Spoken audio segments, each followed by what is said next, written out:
किसान भाइयों, मैं डॉक्टर जयप्रकाश सिंह, वरिष्ठ वैज्ञानिक, कृषि विज्ञान केंद्र आकुशपुर गाजीपुर। किसान भाइयों, इस समय गेहूं की बुआई का समय चल रहा है, लेकिन जो किसान भाई अभी तक गेहूं की अपनी बुआई नहीं किए हैं, उनके लिए खेत की तैयारी कैसे करें, ये बड़ा महत्वपूर्ण है।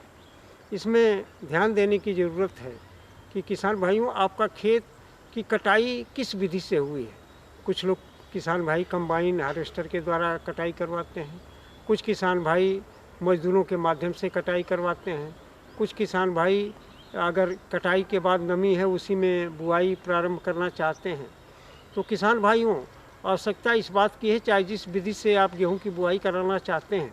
और जो भी समय के अनुसार आप प्रजाति की बुआई करना चाहते हों, उसके लिए आवश्यक है कि आपके खेत की तैयारी पूरी तरह रहे। खेत की तैयारी के लिए आवश्यकता इस बात की है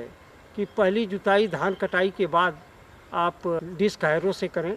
और डिस्क हैरो से जुताई करने के बाद आप कल्टीवेटर चला दें, और कल्टीवेटर चलाने के बाद अगर आपको लगता है कि रोटावेटर चला करके और उस पर गेहूँ की बुआई कर दें और फिर रोटावेटर के माध्यम से हम गेहूँ के बीज को मिला दें। अगर ऐसी स्थिति है तो ठीक है, चूँकि खेत आप देख रहे हैं, परिस्थिति आप देख रहे हैं, तो ये संदेश इसलिए मैं देना चाहता हूँ कि अगर खेत पूरी तरह